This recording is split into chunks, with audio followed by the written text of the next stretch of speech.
Voilà, bonjour à vous tous très chers internautes des Info 243. Merci pour la confiance que vous nous faites et bienvenue dans votre nouvelle émission d'aujourd'hui. Je dis bonjour à Raphaël Aloukonka, mon directeur général, mon DG en sigle. Donc voilà un peu. Sans plus tarder, je ne serai pas large l'élo. Belle d'ABC qui est votre humble serviette journaliste sans fétiche. Bonsoir pour vous, monsieur Eric Kabamba, et la phrase, le motivateur de tous les motivateurs. De tous les motivés. Les motivateurs de tous les motivés. Et puis c'est un profachi, il soutient le chef de l'État, Félix Antoine Tshisekedi. Avec lui, on aura parlé tout ce qui est presque actualité à Mboka Nabiso, puis tourner naïe.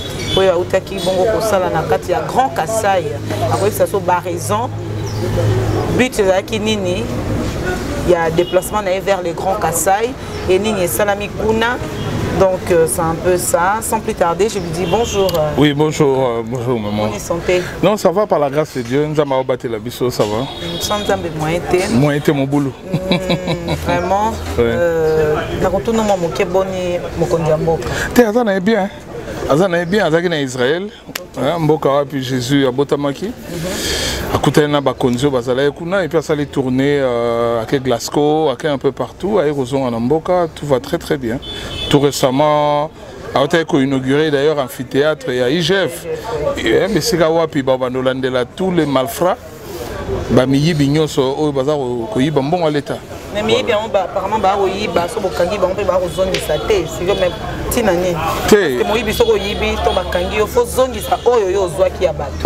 mais quand c'est ça, on ici, tu vas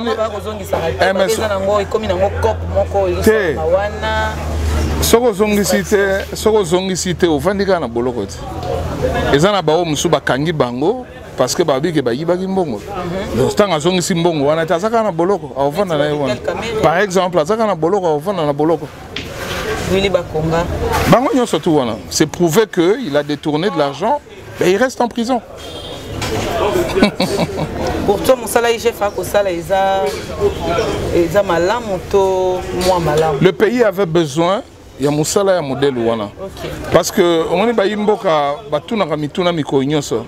Ah, tout le monde est l'autre, tout le monde est l'autre. Et puis nous-mêmes nous nous posons des questions pour le bah même bon nyonso l'état sala ke kinda wapi. Nous okande na marmite oyo bisika bi babomba ka kita ya mboka ba tobola basala ba madusu. Mbongo bimaka na se biso population to yebaka te to mona ka banzele za kokufa ba boyina alors le chef maintenant aye koya akeko luka bisika ba madusu wana ezala bandi ko zipa yango petit à petit. Voilà d'ailleurs pourquoi mon budget va être représenté le mon budget il est le budget dans monsieur Mati. Donc c'est un bravo.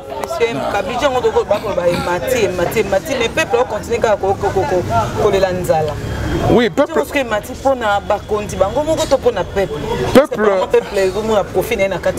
Peuple azole lanzala pourquoi? Parce que il faut que ça peuple vérité. Hein? Mboka nyonso ezakana babenga ba outils de production. République démocratique du Congo biso on a ba outils de production te. To saka na ba outils d'exploitation. Je me permets de présenter ça comme ça, c'est pas vraiment technique mais je me permets de présenter ça comme ça. N'a pas ce exemple. Ici chez nous on ne fait que exploiter ba minerai. Mais on ne produit pas. Alors voilà pourquoi d'ailleurs on va aborder ça. Social, la population est changée, on doit ramener la population dans le travail. Nabiso, Nabakonzi, nous tous nous devons rentrer dans le travail et commencer à produire à ce moment-là. Je te donne un exemple. Moi j'ai fait l'Afrique du Sud, j'ai fait le Canada, j'ai fait l'Europe, j'ai fait Bamboka Mo Ebele. Zambie kaka ya pamba wa soko keyo kokuta ba plantation na ebisio agriculture ya osakanate. Voilà. Sur le plan social bavanda. Donc ils travaillent. Mais pas na biso awa, c'est très difficile au monde na bilanga wana nanzela le long ya Kinshasa matadi kakao. Au monde les gens préfèrent batonga bandaku mais pourtant na mboka loko neti ba Canada wana soko za na 1000 têtes ya ba bétail. Mais ouais millionnaire. 1000 têtes ya bangombe oyo, tu es un millionnaire.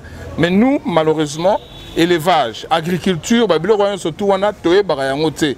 Et le robiso congolais toyebi, et voilà pourquoi nous pleurons maintenant.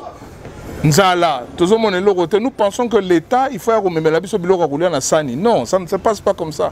Il faut dollar et kita biloko pena ba wenze kita. Production. Nous devons produire dollar wana po kita. Et ça la loi de marché té. Bato basel l'économie politique ba yebi loi à marché.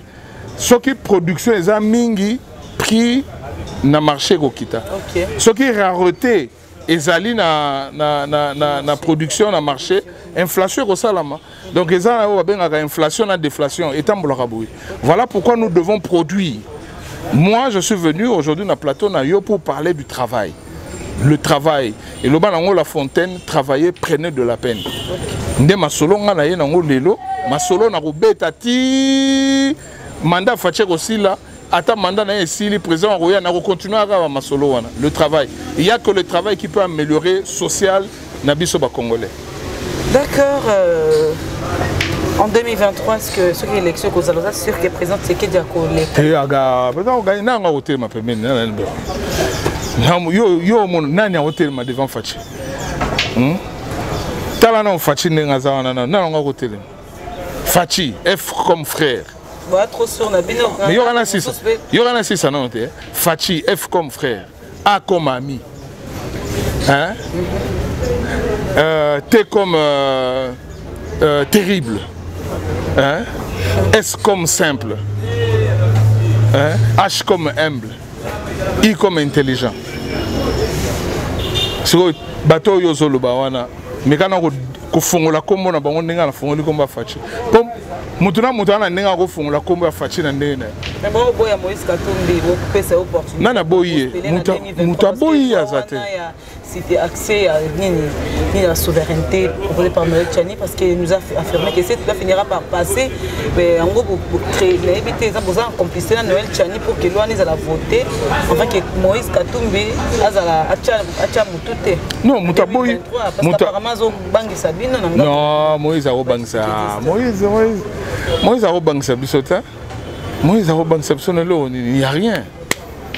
Hello, exactement. Batouana Nyonso, bazana discours. Ils n'ont pas un discours à représenter la population. Nous, on a un discours. Revenons un peu dans les camps Moïse Ozoloba très rapidement. Il faut que Bitumba UDPS. Bitumba UDPS, c'est Zalara Nini. Batobele Baye Barate, Bamonara UDPS, les lois UDPS a eu pouvoir. Mais Bazoé Bate. Bitumba UDPS c'est bandiwa, puis pourquoi UDPS à côté de Bitumba? Alright? Ici, je te ramène vers les années 70. Mobutu va zaïréniser le pays, a instauré le parti unique. Donc on a le MPR et commis et on a l'État. Va changer Mibeko Yamboka, le président de la République, non, le président du MPR et d'office président de la République, va restreindre la liberté fondamentale et Batou, la liberté d'opinion, va m'arrêter. Donc, comme qui Batou, va comme renfermé.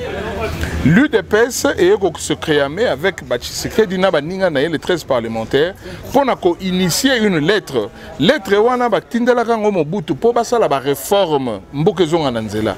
Alors, on a abordé toutes les questions. Oyo bato se posera même quelque chose au social.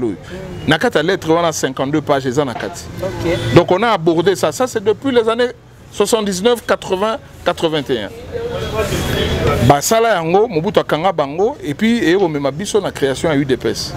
Mais dans l'UDPS on s'est créé to komi ko bunda pona tozo na ba liberté na biso d'expression. To komi ko bunda pona tozo liberté na ba scrutin. Ça dit tant où bah vote, Mutuna Moutoise à la libre à repostuler. Alors, je vois mal la procès d'intention vis-à-vis à UDPS, que le bagage UDPS a Zobanga, que Moutuboye a postulé. Non, Bisoto Bundan de Pobatouana va postuler. Bah, il y a tout compétir na bango. Là maintenant tu comprends vraiment le sens et la création P. Pourquoi l'UDPS était dans la lutte. Partout à Rolanda Bino. Baza Rolanda très bien, d'accord. Donc là, les amis comprennent. Bitumba UDPS c'est ça on ne peut pas priver.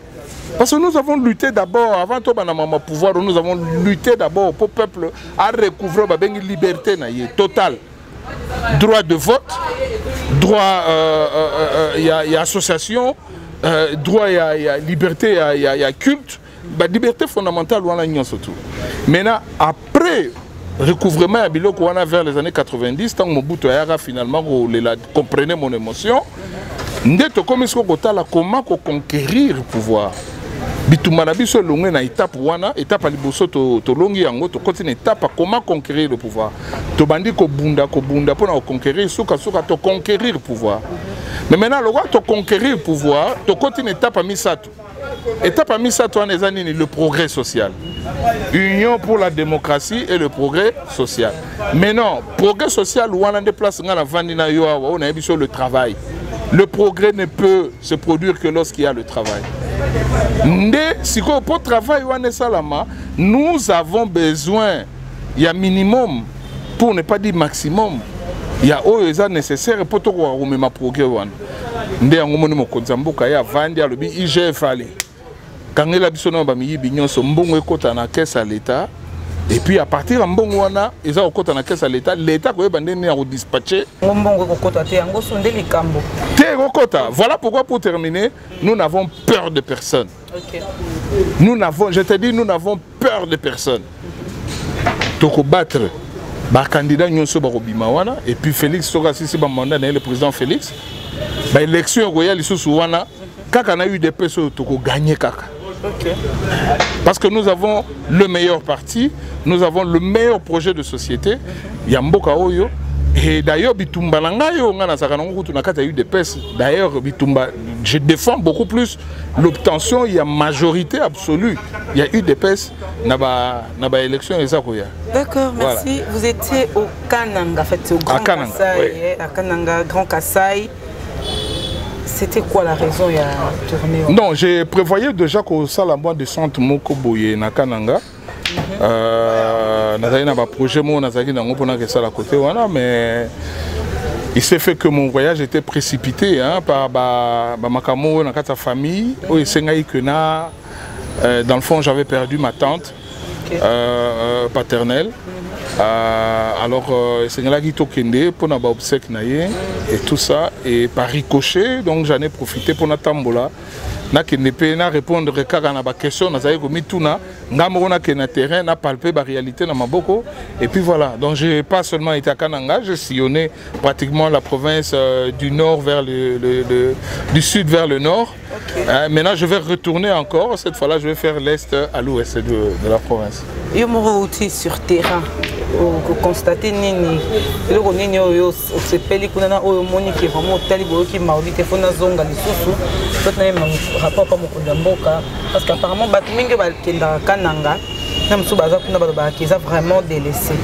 Non, ils ont délaissé, Vous avez un pouvoir, non? Non, mais le pouvoir, le président, il est à un espace Grand Kassai, c'est vrai, mais il n'est pas le président du Grand Kassai. Il est le président de la République démocratique du Congo. C'est quoi, les problèmes qu'il y a là-bas au Kassai, ce sont les mêmes problèmes qu'il y a partout au Congo. Donc, il n'y a pas de solution spécifique. Hein, une solution particulière, Oyo, et c'est ce qu'on a apporté dans le groupe Oyo au détriment du groupe Oyo. Non, les mêmes solutions sont applicables partout. Alors maintenant, il faudrait générer des recettes.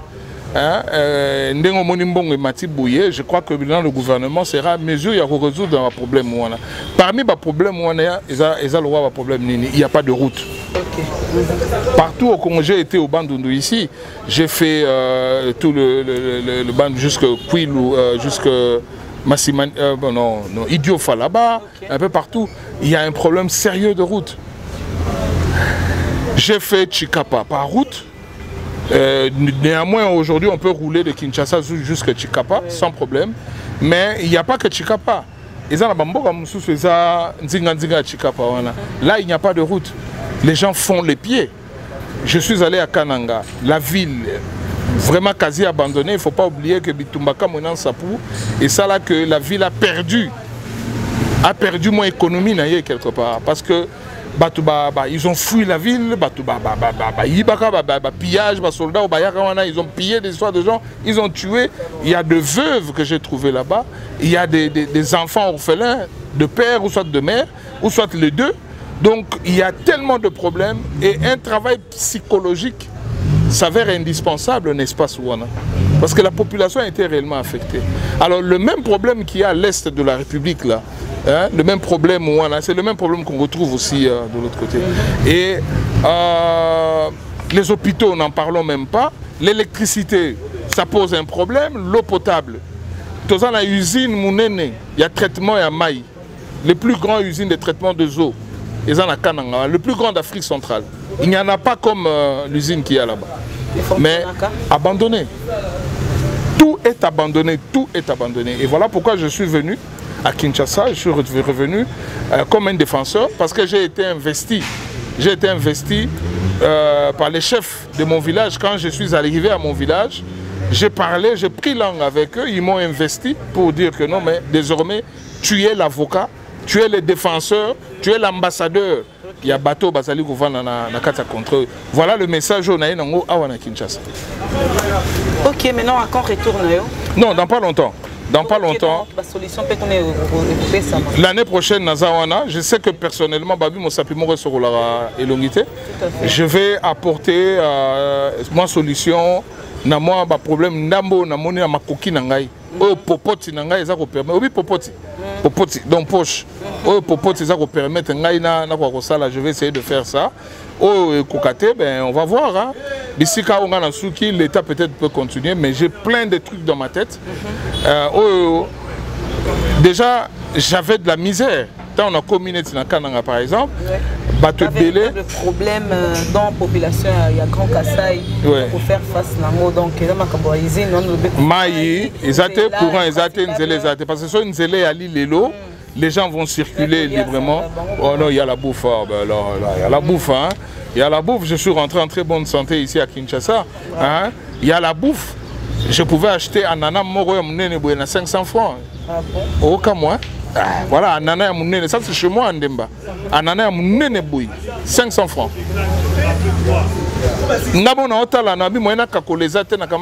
Je te paye 1000 francs.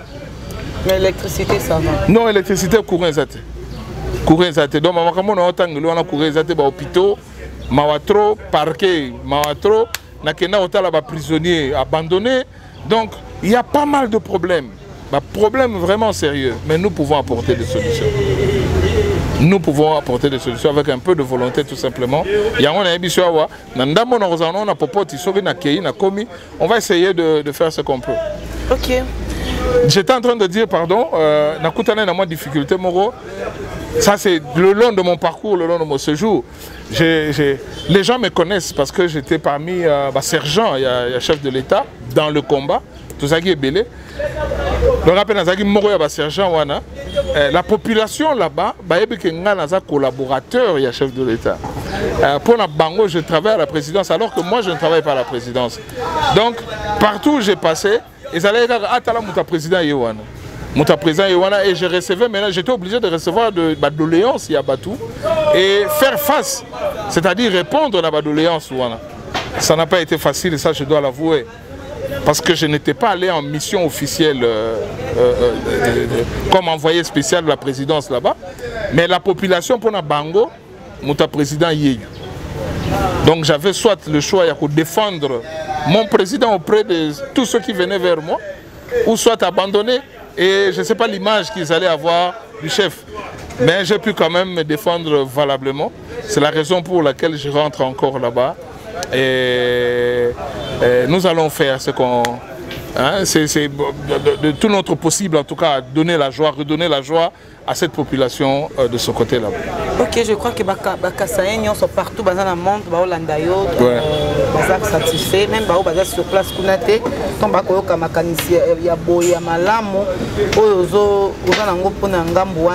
vraiment, je crois qu'ils vont soutenir. En passant, c'est un mabélé.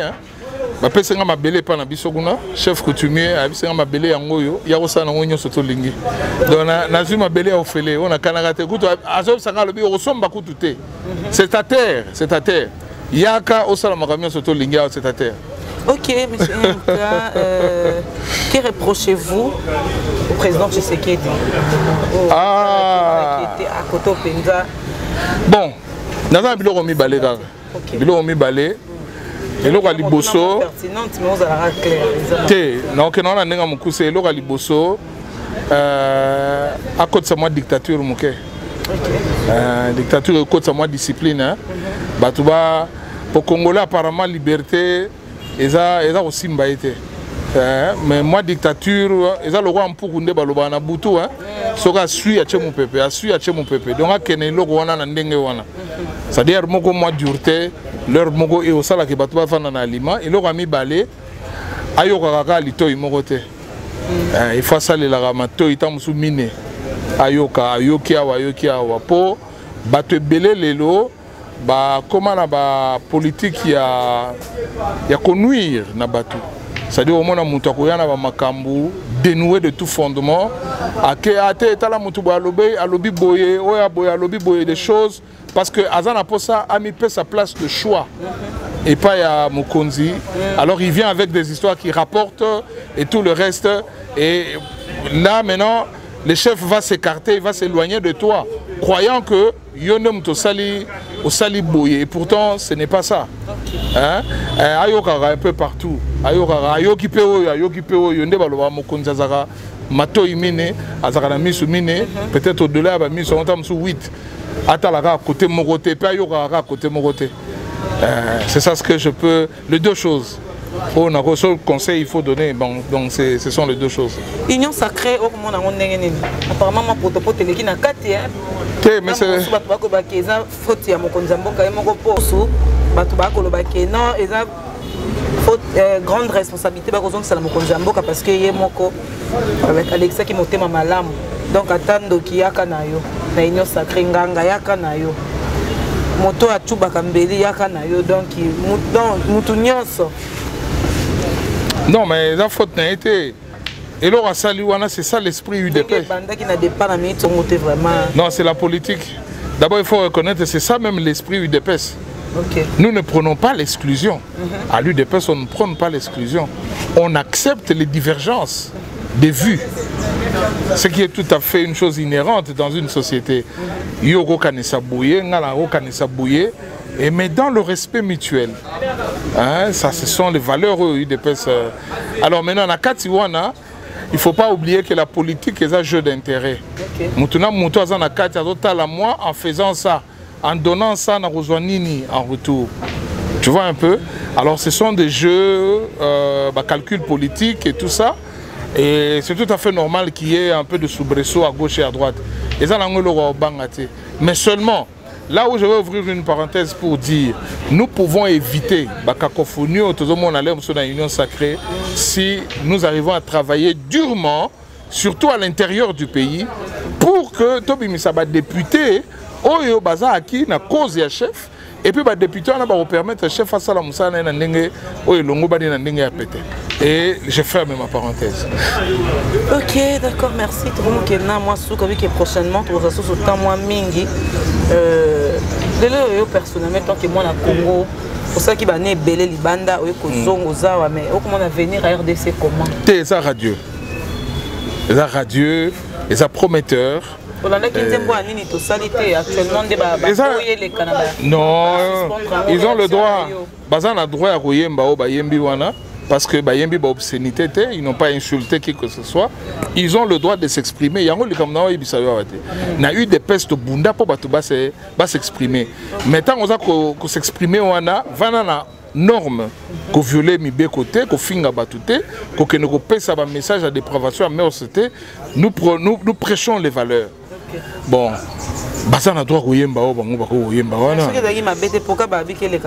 non, il faut comprendre la commission censure. Commission censure, on a un MPR, parti État. Je ne sais pas à cette époque-là, peut-être tu étais encore un peu plus jeune. Hein? Mais on a un père parti État, commission censure, et mené à côté sud, il faut pas parce que et c'est là qui banzembo et c'est là qui basal à l'époque et qu'il est dans le sens il y a mouvement populaire de la révolution MPR parti État. De ce qui est dans le sens il y a un chanteur local là net taboulay à Kenya il y a manzembo il y a exil hein exilé à Yembango Libanda il y a Congo nzembo wana batekango na Congo te Parce que la commission de censure ne pouvait pas permettre de Congo. Alors, les Babiloko yo, résidu, si vous voulez, il y a un régime dictatorial, il y a Mobutu. Mais pour Nangaï, les Babiloko yo, et puis remplacer ça peut-être par une autre structure qui va avoir d'autres attributions que l'attribution aux commissions de censure. Parce que wana service wana censure wana a continuité. Il y a dictature, il y a Mobutu. Ouais. Voilà pourquoi ils réagissent comme ça. Ils réagissent comme ça. Okay. Moi, je dis bravo, na ba jeune wana ba yembi, mais ni tosalité, ils ont chanté cela. Maintenant, bango pe siko faut pas mituna ni ne sengeli tosala siko pour que les choses changent. Étant ma jeune, ni tosalité, mais posez-vous aussi la question ni ne sengeli biso tosala pour makambo changer. Ok, merci monsieur MK. La phrase, comme vraiment parce que où en sommes-nous avec le projet Chile Gelou? Ah, Chile Gelou. Le président, il faut changer d'animateur à Chile Gelou. Il faut changer d'animateur à Chile Gelou. Moi, personnellement, j'ai une approche anglophone. Parce que j'ai travaillé avec les Anglais. En fait, les Américains, ils sont des Anglais. Non, on a une approche anglo-saxonne. L'approche nangaï, il y a anglo-saxons. Donc, les anglo-saxons, c'est la pratique avant, après. Pas trop de verbiage. Donc, tu salina nous, et puis tu s'expliquer par rapport à autre saliwan. Mais les francophones, mais les francophones, c'est beaucoup trop de discours. Trop de discours, formule belé à français. Mais maintenant, quand vous allez voir les rendus, il y a un discours où on a déplacé le problème. Il y a un peu supervisé Chile Gelou au Kasaï Centre chez moi. Ce qu'on va superviser le Rwanda à son dans 2 semaines. À risquer de benga na mokonza OVD alo bagena comme PDG OVD. To makamona osala dans 2 mois ya pamba. Boloba kaka bongo. Te tango ba opesongo to makanti pe mutu baluka bino to ezaka. Te ngana zo bisayo naza un esprit anglo-saxon. OK. C'est différent. Je veux te donner un exemple. Na Europe wana ba peuple o ngana ko ba peuple travailleur et ça le rôle ba hollandais. La Hollande n'existait pas. La Hollande a été créée. Hollande batonga ngulikola mai. Peuple wana zangaka mabele, tant bazaye ko ba mabele, bake ba monesika wana marécage banini tout ça, ils ont organisé communauté na bango basali ba digue. Obi ba digue. Ça dit ba bache ba sac ya ba zelo banini tout ça mabanga pour empêcher maye le kalikolo. Alors ba matisa niveau ya mabele compacter en étendu. C'est comme ça que la Hollande a été créée. Donc ça demande des travailleurs. Des travailleurs, non seulement des travailleurs, mais bateau a une vision. Des gens qui veulent bâtir. Des gens qui veulent la réussite. Bateau a la rage de vaincre. Tu comprends ce que je veux dire? La rage de vaincre. Mais si on a bateau, balingi ba veste caca, moi on me donne du travail. Tu vois dans la tenue dans laquelle je suis là, ça c'est la tenue de travail. Je suis en casual, je n'ai pas le temps de me veste, ma cravate, là, c'est au bureau, le jour où le chef de l'État va m'inviter, mais pour l'instant, là, je n'ai pas besoin de ça. Il y a des choses que j'ai vues pour Chile au Kasaï central, à Kananga, quand je suis allé, mais ce n'est pas propre dans le Belayango à la télévision. Mais tout simplement, je vais dire que qu'on change l'équipe, il y a Chile Gelo, Bazar Sala Musalawana, Ngai na sengi na mingite. Même si on va passer un ya ofele, va passer un ya ofele. Nazalaga na place à Rolala na Kananga, Nazana Mutu, point à la ligne. Même à ta son salaire, na kendeka